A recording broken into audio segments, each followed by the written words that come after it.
আসসালামু আলাইকুম রহমতুল্লাহ। বন্ধুরা, এই মুহূর্তে একটি কুরিয়ারের বক্স আমার হাতে দেখতে পাচ্ছেন। এটা এসেছে লালমনিরহাট থেকে।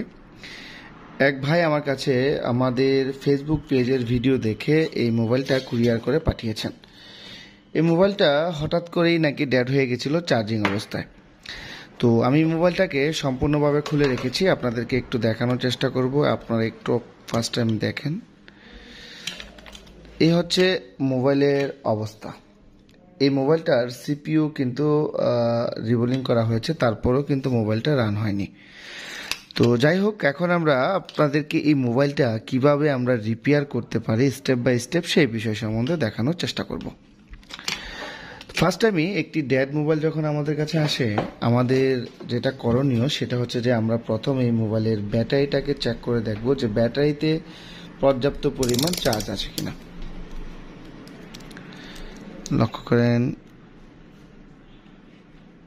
এখানে আমরা ব্যাটারিতে 3.63 চার্জ দেখতে পাচ্ছি।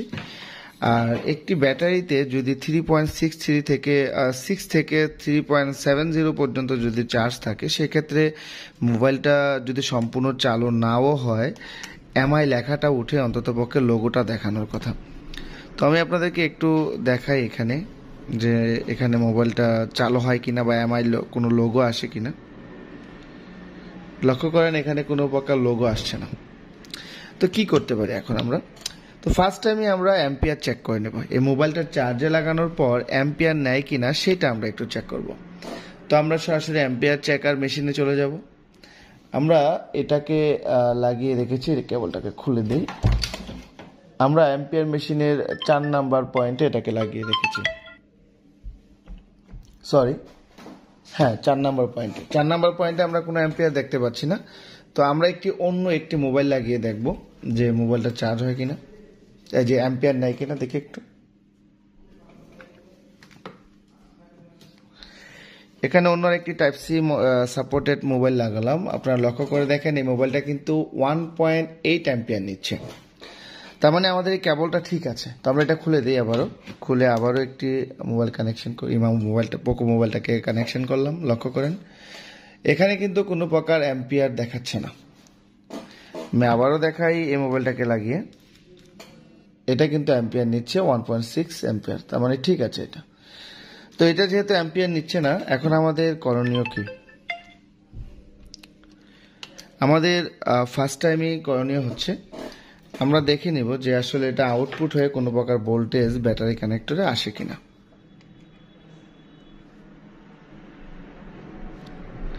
এখানে আমরা ব্যাটারি কানেক্টরে কোনো প্রকার ভোল্টেজ পাচ্ছি না চার্জিং লাগানো অবস্থায়।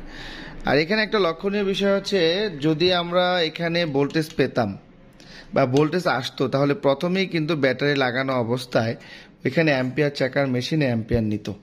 তো যেহেতু কোনো প্রকার অ্যাম্পিয়ারই নিচ্ছে না, তো অবশ্যই বুঝতে পারছি আমাদের চার্জিং আইসি থেকে চার্জিং লাইনটা অর্থাৎ চার্জিং যে ভোল্টেজটা আছে সেটা আউটপুট হচ্ছে না। আমরা একটু এই যে রেবনটা আছে, অবশ্যই এখানে যেহেতু চার্জে লাগানো আছে, তো রেবনটার উপরে 5 ভোল্ট আসে কিনা আমরা সেটা চেক করে নেব। টুইজারের মাধ্যমে দেখব।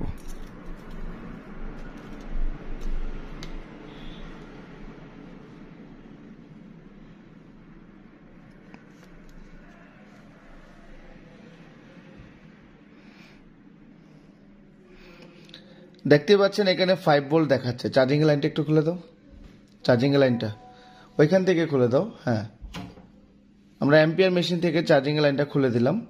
দেখতে পাচ্ছেন এখন কিন্তু কোনো প্রকার ভোল্টেজ আসছে না। আবারও লাগান। ওকে, দেখতে পাচ্ছেন চার্জে লাগানোর সাথে সাথে এখানে কিন্তু ভোল্টেজ আসছে, অর্থাৎ আমাদের যে চার্জিংয়ের যে লাইনটা আছে সেটা কিন্তু ঠিক আছে। তারপরেও কিন্তু অ্যাম্পিয়ার নিচ্ছে না। তো এবার আমরা চার্জিংয়ের যে আইসি আছে, চার্জিং আইসিতে ভোল্টেজ ইনপুট হয় কিনা সেটা দেখব।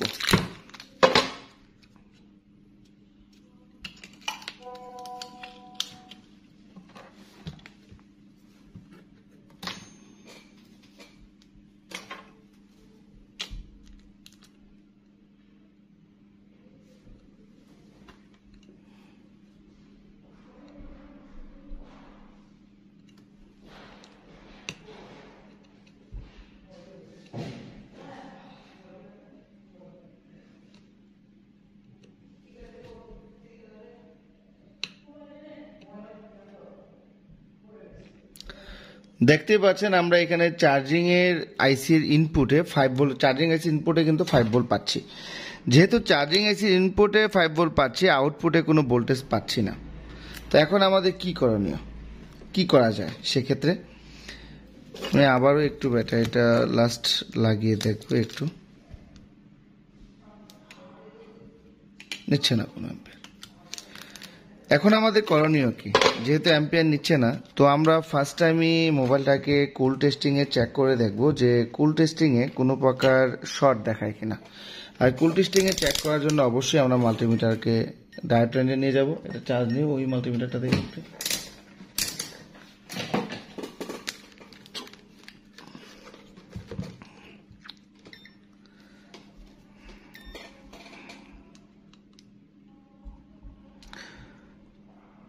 প্লাসটা মাইনাসে, মাইনাসটা প্লাসে ধরার পর 461 দেখতে পেলাম, এবার 1600 পর্যন্ত পেলাম। তার মানে কুল টেস্টিংয়ে আমরা শর্ট পাচ্ছি না। তো যেহেতু কুল টেস্টিংয়েও শর্ট পাচ্ছি না, ব্যাটারি থেকে আমরা যখন মোবাইলে চার্জে লাগাচ্ছি কোনো প্রকার অ্যাম্পিয়ার নিচ্ছে না। আবার দেখতে পাচ্ছি চার্জিং আইসিতে ভোল্টেজ ইনপুট হচ্ছে, আউটপুট হচ্ছে না। এখানে চার্জিং আইসি এরিয়াটা একটু হিট দেওয়া আছে, তাও দেখতে পাচ্ছি। তো চলেন ফার্স্ট টাইমে আমরা চার্জিং আইসিটাকে চেঞ্জ করব। চার্জিং আইসিটাকে চেঞ্জ করার পর তারপরে দেখবো যে আসলে আমাদের মোবাইলের যে চার্জে লাগালে যে অ্যাম্পিয়ার নেয়, ওই অ্যাম্পিয়ারটা নেয় কিনা সেটা একটু চেক করে দেখবো। আগে আমরা চার্জিং আইসিটাকে চেঞ্জ করব। তো সরাসরি চলে যাবো মাইক্রোস্কোপে। বন্ধুরা, এখন আমরা এই মোবাইলটাকে পিসিবি স্ট্যান্ডে আটকিয়ে তারপরে আইসিটাকে রিমুভ করার চেষ্টা করব। এখানে একটা জিনিস লক্ষ্য রাখবেন, আমরা অনেকে যারা মোবাইল রিপেয়ারের কাজ করি পিসিবি স্ট্যান্ডটা আটকাতে গিয়ে অনেক সময় ভুল করে ফেলি। অনেকেই দেখা যায় যে পিসিবি স্ট্যান্ড আটকাতে গিয়ে মোবাইলে অনেক কম্পোনেন্ট মিসিং করে ফেলেন। এই জিনিসটা লক্ষ্য রাখতে হবে আমাদেরকে সাবধানতার সাথে।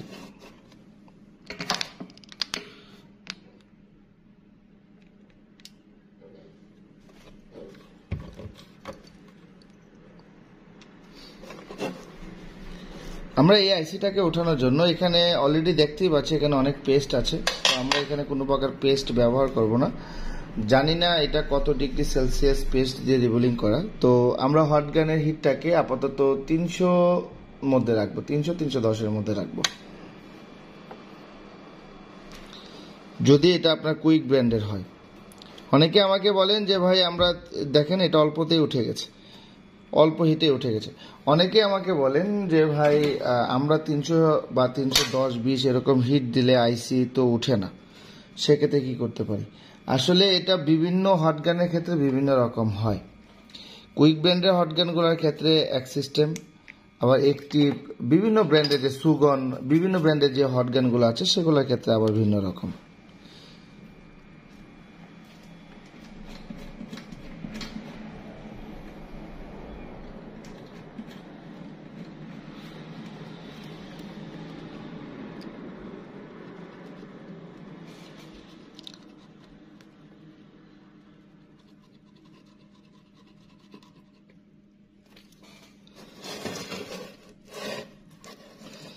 এখানে আমরা দেখতে পাচ্ছি কয়েকটা লেগ শর্ট হয়ে গেছে। আপনাদেরকে আমি অবশ্যই একটু জুম করে দেখানোর চেষ্টা করব।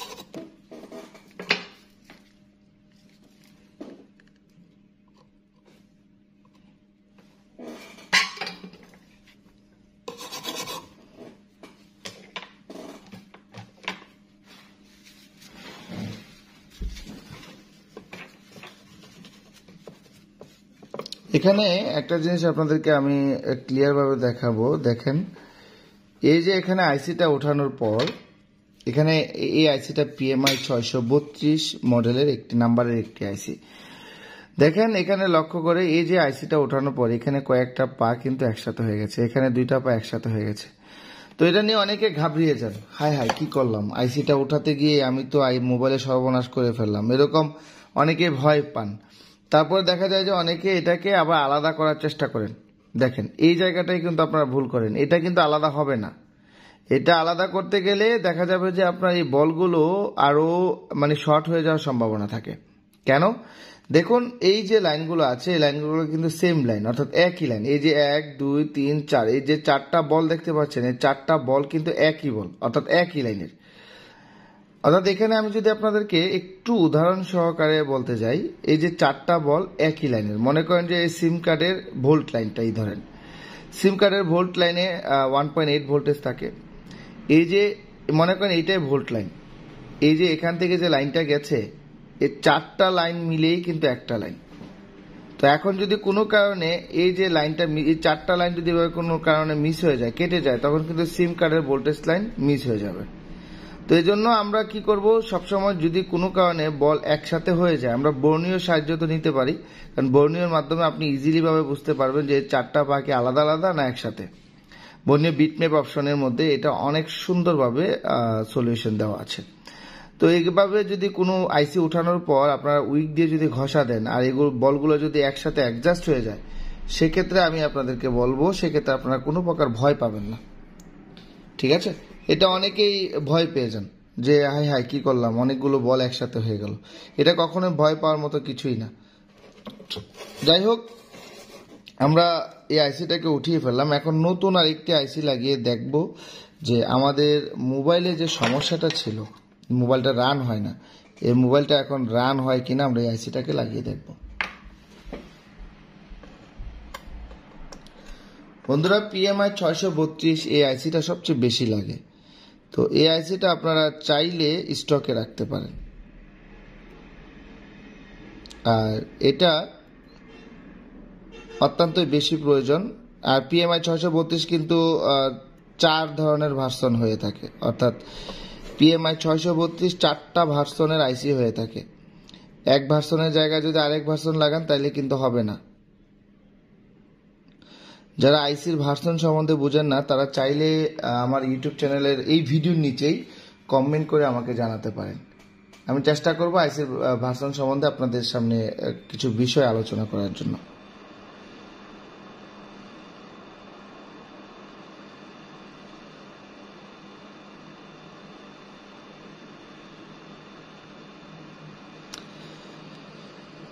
আমি কাজ করতে করতে একটা কথাই বলবো, আমি কিন্তু আপনাদেরকে লাইভ ভয়েস দিচ্ছি। অনেকেই বলেন যে ভাই কাজ করার সময় তো কথা বলা যায় না। আলহামদুলিল্লাহ আমি পারি, কাজ করার সময় কথা বলতে পারি, নো প্রবলেম।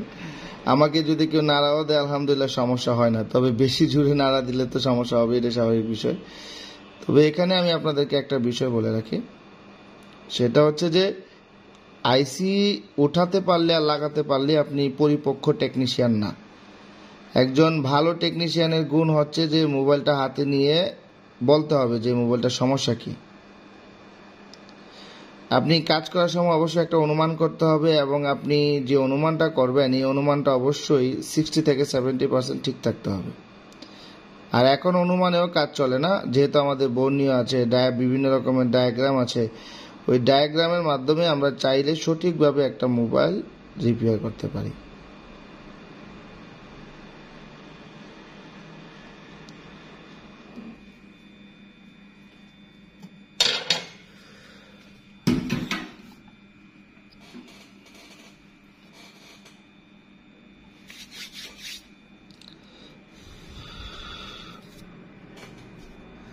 আমরা মোবাইলটা ঠান্ডা হওয়া পর্যন্ত অপেক্ষা করব। মোটামুটি আমার মনে হচ্ছে যে মোবাইলের সার্কিটটা ঠান্ডা হয়ে গেছে। এখন আমরা মোবাইল সার্কিটটাকে মোবাইলের বডিতে লাগিয়ে তারপরে দেখব যে আসলে আমাদের মোবাইলে যে সমস্যাটা ছিল এই সমস্যাটা সমাধান হয়েছে কিনা।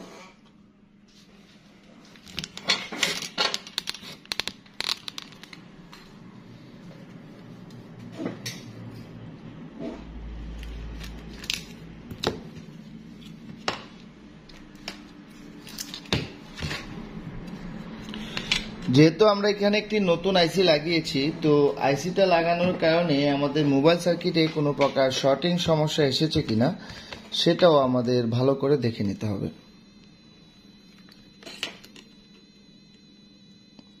586। কোনো শর্টিং সমস্যা আসেনি। তো এখন আমরা মোবাইলের সার্কিটটাকে ফিটিং করব।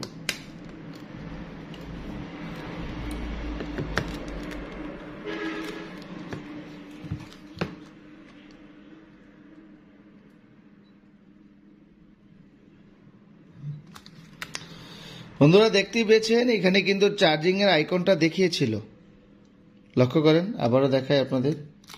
দেখতে পেয়েছেন চার্জিং আইকনটা কিন্তু দেখিয়েছে, আগে কিন্তু চার্জিং এর আইকনটাও দেখাতো না। আপনাদেরকে আমি এটাই বলেছিলাম যে একটি মোবাইল যখন আপনার ব্যাটারিতে 3.60 থেকে 3.70 মধ্যে থাকবে, মোবাইলটা সম্পূর্ণ চালু না হলেও অন্ততপক্ষে চার্জিং আইকনটা হলেও দেখাবে।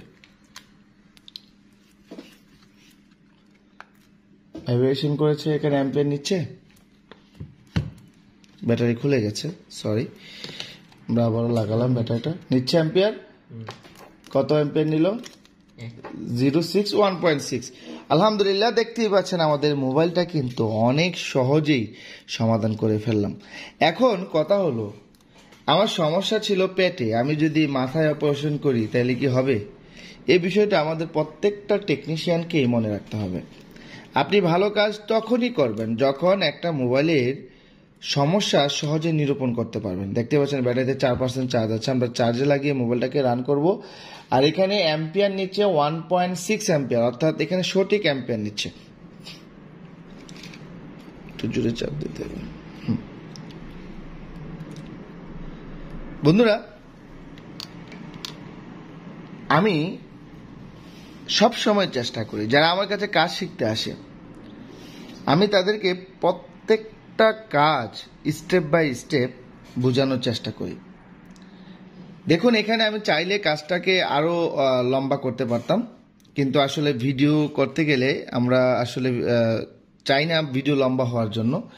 যদি কাজটা এভাবে না হতো তাহলে কিন্তু আমি ইনপুট আউটপুট ভোল্টেজে চলে যেতাম, যে ইনপুট আউটপুট ভোল্টেজ ঠিক আছে কিনা, তারপর সিপিইউ লাইনগুলো চেক করতাম, মানে স্টেপ বাই স্টেপ যতটুকু আমাদের দরকার ছিল আমরা এতটুকুই চেক করতাম। এখানে দেখতে পাচ্ছেন টাচও কাজ করছে, আলহামদুলিল্লাহ।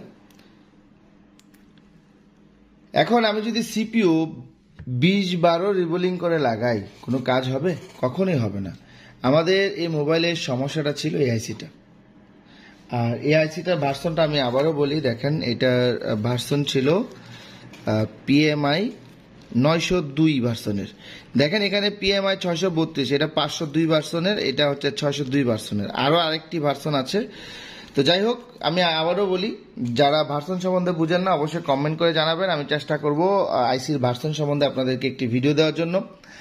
আর আমার এই মোবাইল রিপেয়ার হসপিটাল বিডির ইউটিউব চ্যানেলের এবং ফেসবুক পেজের ভিডিওগুলো যদি আপনাদের ভালো লেগে থাকে, অবশ্যই আমাদের ইউটিউব চ্যানেলটা সাবস্ক্রাইব করে দিবেন এবং ফেসবুক পেজটাকে ফলো করে দিবেন, যাতে আমাদের দেয়া নতুন নতুন ভিডিওগুলোর নোটিফিকেশন পৌঁছে যায় সবার আগে আপনাদের কাছে।